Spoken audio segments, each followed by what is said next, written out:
What really happened to gospel legend Rance Allen in his final days? For years, rumors and speculation have surrounded his mysterious passing. But now, at long last, his family has finally come forward with the truth. They're revealing what really went on behind closed doors in those emotional final moments. And trust me, it's not what the public was told at first. From shocking hospital details to quiet family secrets and the faith-filled words Rance reportedly spoke before taking his last breath. This revelation changes everything we thought we knew about the man who helped shape modern gospel music. For decades, Rance Allen wasn't just a gospel singer. He was a movement all by himself. His voice carried power, conviction, and soul in ways few could ever replicate. Known as the father of contemporary gospel, Rance broke barriers that separated traditional gospel from modern sound, bringing church music to mainstream audiences without ever losing his spiritual fire. But when news broke in late 2020 that the beloved icon had passed away at 71, the gospel community was left stunned. Almost immediately, confusion and questions began to spread. There were conflicting reports about what really caused his death, how his final days unfolded, and why his family initially stayed so quiet. Fans were heartbroken, but also puzzled. How could a man who seemed so full of life and energy suddenly be gone without warning? At the time, official statements offered few details, only saying that Rance had passed peacefully. But behind those short public messages, something deeper was happening, something his family has only now decided to share. According to new interviews and personal accounts, there was much more to Rance Allen's final moments than anyone realized. From unexpected health struggles to emotional family gatherings, the truth about his last days reveals a side of Rance that the world never got to see. Not the performer, but the man, the husband, the believer. In this video, we're diving deep into those revelations. The hospital details, the private family conversations, and the moments that changed everything. You'll hear how his loved ones finally opened up about what really happened, why they kept it private for so long, and how Rance's legacy continues to inspire generations of gospel artists to this day. Because as we'll uncover, the story of Rance Allen's final days isn't just about how he died. It's about how he lived, how he loved, and how even in his last breath, he left a message that's still speaking today. For many who saw Rance Allen perform in his later years, there was no sign that his health was failing. His voice still carried that unmistakable strength, the kind of sound that could move an entire audience to tears in a single note. Whether he was singing something about the name Jesus or sharing the stage with Kirk Franklin, Rance always appeared vibrant, full of spirit, and anchored by faith. But behind the smiles and the powerful performances, those closest to him began noticing quiet changes. According to family members, Rance had been battling several health complications for years, but he chose to keep them private. Friends say he didn't want sympathy or to be treated differently. He always said the Lord would take care of him, one family member recalled.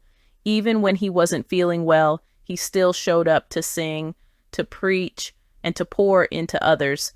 Those who knew him personally described a man of great resilience.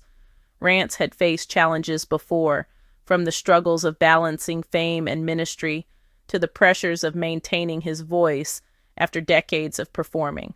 But as he entered his 70s, the strain began to show.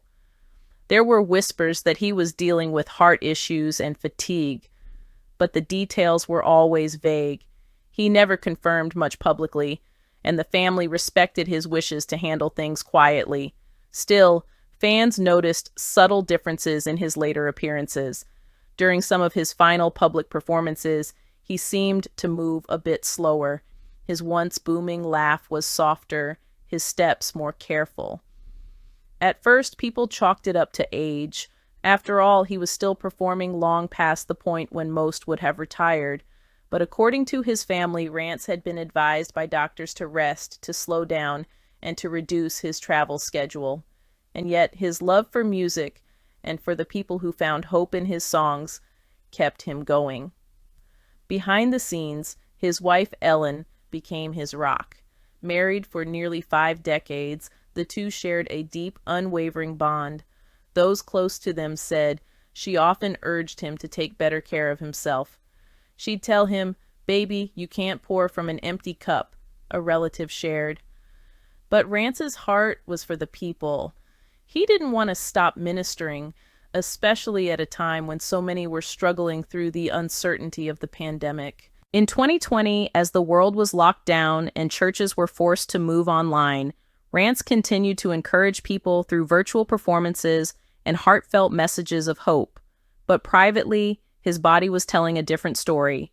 Sources close to the family said he was quietly dealing with complications that became more serious in his final months. He was tired, but he never let it show. By October of that year, his condition reportedly began to worsen. Still, he remained optimistic, telling friends that he believed God would bring him through, just as he had so many times before. Even when his health required more medical attention, Rance was known to downplay his pain. He was always the one lifting others up, one close friend explained. He didn't want anyone worrying about him. That faith, that unshakable positivity, would carry him right into his final days.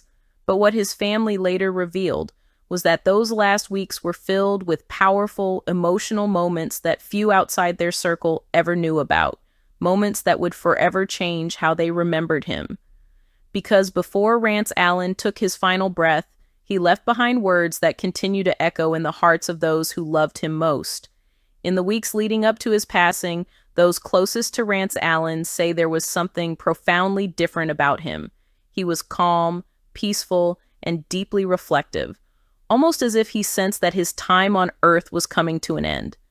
Family members who visited him during that period said he often spoke about heaven, forgiveness, and finishing his assignment.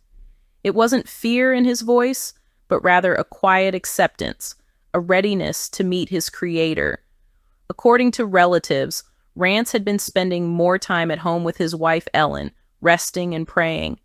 Despite his health challenges, he refused to let pain or weakness define those final days. Every morning, he would rise, play a bit of music on his keyboard, and hum his favorite hymns. Even when he couldn't sing with the same power, one relative shared, you could still feel the anointing in his voice. It was like he was already halfway between earth and heaven. During those final days, Rance made a point to call people he hadn't spoken to in years. Old friends, fellow musicians, and even church members received unexpected phone calls. Some thought it was just him being his usual encouraging self, but looking back, they realized those conversations were his way of saying goodbye. One artist recalled, he told me, "Keep singing, man. Don't stop lifting up Jesus no matter what happens." At the time, I thought it was just a word of advice, but now I see it was his farewell. His wife, Ellen, who had been by his side through every season, became his constant companion during those days. She later shared that they spent long evenings talking about their life together, the early days of their marriage, his rise in gospel music, and the lives they touched through ministry.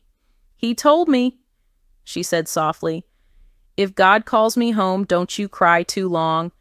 I'll be waiting on you, singing just like I always do." Then came the day that would change everything. In late October 2020, Rance began experiencing complications that led to his hospitalization. Out of respect for privacy, the family didn't release details at first, but those close to him confirmed that it was a sudden and unexpected health crisis. Even in the hospital, nurses and doctors reportedly noted how peaceful he seemed. One nurse said, "He was the calmest patient I've ever seen. He talked about faith, about being ready to see Jesus." Ellen was right there by his side, holding his hand, praying quietly. Family members who couldn't visit due to pandemic restrictions stayed in touch through phone calls and video chats. Those conversations became treasured memories. His siblings from the Rance Allen group, Steve and Tom, also reached out frequently. Though separated by distance, they spoke words of love and gratitude to one another, telling Rance just how much he meant to them. As his condition worsened, Rance continued to express his gratitude for life. He thanked the medical staff, prayed for his family, and reportedly told his wife, "I'm not afraid. I've run my race, and I'm ready for my reward." Those words have since become a cherished part of his family's memory, a reminder of how strong his faith truly was, even in his final moments. Then, in the quiet of the morning on October 31st, 2020, Bishop Rance Allen took his final breath. According to family accounts, it was peaceful. There was no struggle, no panic, just calm. One of the last things he reportedly said was, "Tell them I love them all and keep singing." It was a farewell that perfectly captured who he was, a man whose life revolved around love, faith, and song. When the news broke later that day, shockwaves swept through the gospel community. Social media was flooded with tributes from artists, pastors, and fans around the world. Kirk Franklin, who had long collaborated with Rance, shared emotional words saying that the world had lost one of gospel's most anointed voices. Others called him a trailblazer, a bridge between generations of gospel musicians, and a true servant of God. But in the midst of all the public mourning, Rance's family remained quiet. They issued only a brief statement confirming his passing, thanking fans for their prayers, and asking for privacy. At the time, no one understood why they withheld details. Rumors began to swirl online, some speculating about his health, others suggesting hidden causes. But the family chose to grieve in silence. It wasn't until years later that they finally decided to speak out, to share the truth about what really happened, and more importantly, what Rance wanted his legacy to be. According to Ellen and close relatives, they had kept things private out of respect for Rance's wishes. He had always said, "When I go, don't make it about how I died, make it about how I lived." And that's exactly what they did. When the family eventually opened up, they revealed the details that many had been waiting for. And their honesty brought both closure and peace to millions of fans who had loved Rance Allen for decades. But what they shared wasn't just about the cause of his passing. It was about something far deeper, something that revealed Rance's heart, his faith, and the spiritual message he wanted the world to hear one last time. For months after Rance Allen's passing, fans around the world held on to unanswered questions. Why had his family remained so quiet? What really happened in those last hours? And why did it feel like there was something deeper behind his sudden death? But when his wife Ellen, along with his brothers Steve and Tom, finally sat down to share the truth, their story revealed a level of grace, faith, and divine purpose that few could have imagined. Ellen began by explaining that Rance's final days weren't filled with fear or confusion. They were filled with peace. She described how, just days before his passing, Rance had a moment of stillness that she will never forget. He had been resting in his favorite chair, a Bible open on his lap, when he looked up and said, "I can feel heaven getting closer." She didn't think much of it at the time, but looking back, she realized he was already preparing to meet God. According to Ellen, Rance's health had been fragile in the months before his passing. He had undergone procedures in the past and was being closely monitored, but he never let illness control his life. He would say, "Baby, I'm healed whether it's on this side or the other side," Ellen recalled tearfully. He meant it. His faith never wavered. When she was asked why the family waited so long to speak publicly, Ellen said it was out of respect for Rance's wishes. "He told me before he left," she said, "don't let them make my story about sorrow. I've lived a good life. Tell them to keep praising, keep loving, and keep serving." For her, honoring that request meant keeping his final days sacred, something only the family and God would truly understand. But as time passed and the speculation grew, the family decided it was time to clear the air, not for publicity, but to give closure to the countless people who loved and looked up to him. They revealed that Rance's passing was due to complications related to a heart condition, something he had managed for years. It wasn't sudden, nor was it mysterious. He had simply reached the end of his journey, peacefully, prayerfully, and on his own terms. His brother Steve shared how, even in the hospital, Rance's spirit never dimmed. He was singing up to his last breath, Steve said. The nurses would come in and cry because they could feel the presence of God in that room. Tom added, it was like he was transitioning with praise on his lips. The brothers explained that when they couldn't physically be there due to travel restrictions, they stayed on the phone, singing hymns and praying together. Rance would hum along softly, his voice weaker but still steady, a final act of worship that summed up his entire life. Then came one of the most touching revelations, the moment Ellen described as the sign. She said that just before Rance took his last breath, she heard him whisper, "Glory." She thought he was speaking to her, but his eyes were fixed upward as if he was seeing something she couldn't. There was a glow on his face, she said softly. And then he was gone. Peacefully, just like he said he would. That moment changed everything for her. She no longer saw his passing as a tragedy, but as a divine transition. He wasn't taken, she said. He was called. In the months that followed, the family began to notice strange coincidences, or what they called signs, that reminded them Rance was still near. On the day of his homegoing service, the sky reportedly opened up just as the choir began to sing one of his most famous songs, something about the name Jesus.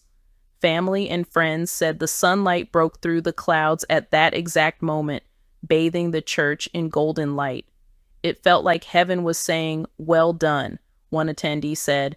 When Ellen shared these details publicly, she made it clear that her purpose wasn't to spark mystery or speculation. It was to show the world that Rance's faith remained unshakable to the very end. He didn't want people to mourn him, she said. He wanted them to find God for themselves.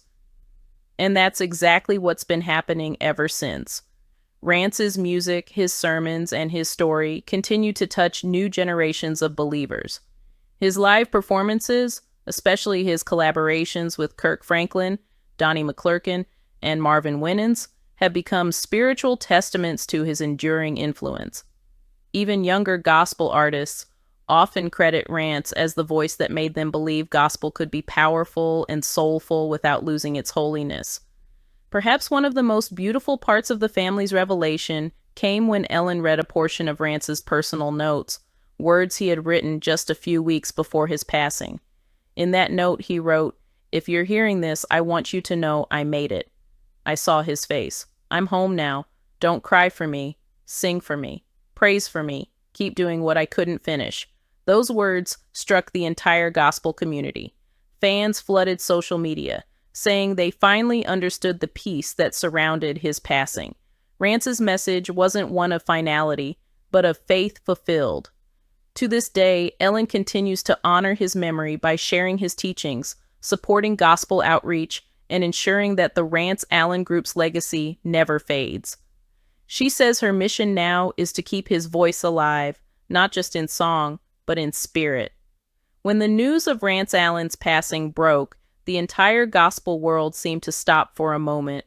Churches across the country held special tributes, choirs sang his songs in remembrance, and artists from every generation shared emotional messages about how deeply he had influenced their lives. From legends like Kirk Franklin and Donnie McClurkin to younger voices like Jonathan McReynolds and Tasha Cobbs Leonard, all agreed on one thing: Rance Allen was more than a singer. He was a movement. Born in Monroe, Michigan, Rance Allen started singing before he could even walk. By the time he was 5, his mother had already recognized his unique gift. His voice was different, rich, soulful, and spiritual all at once. It had a power that connected with people beyond music. It made them feel something divine. In the late 1960s, he and his brothers Tom and Steve formed the Rance Allen Group, a trio that would forever change the sound of gospel music. They didn't just sing traditional hymns, they infused gospel with soul, funk, and rhythm, creating a bridge between the church and the streets. Their sound was revolutionary. In an era when gospel music was expected to stay within strict boundaries, Rance Allen pushed through them fearlessly. His soaring falsetto, passionate delivery, and heartfelt ad-libs made every song a testimony. When they released Just My Salvation, I Belong to You, and later the iconic Something About the Name Jesus with Kirk Franklin, they didn't just make hits, they made history. But beyond the awards, the accolades, and the decades of sold-out performances, Rance's true legacy lies in how he made people believe. He showed that gospel could be powerful, relevant, and deeply emotional, a sound that didn't just entertain, but healed. After his passing, Ellen Allen and the Rance Allen Group's surviving members decided not to let that fire fade. They began working with gospel historians and digital platforms to preserve and re-release some of Rance's most powerful live performances. They also started initiatives to mentor up-and-coming gospel singers, teaching them not only how to perform, but how to minister through song, a philosophy that was at the heart of everything Rance did. Churches began to hold Rance Allen Tribute Sundays, where choirs across the United States would sing his songs in unison.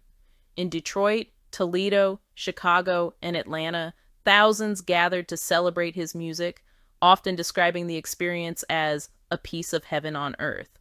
Many who had never heard his songs before found themselves moved to tears after hearing the passion behind his voice.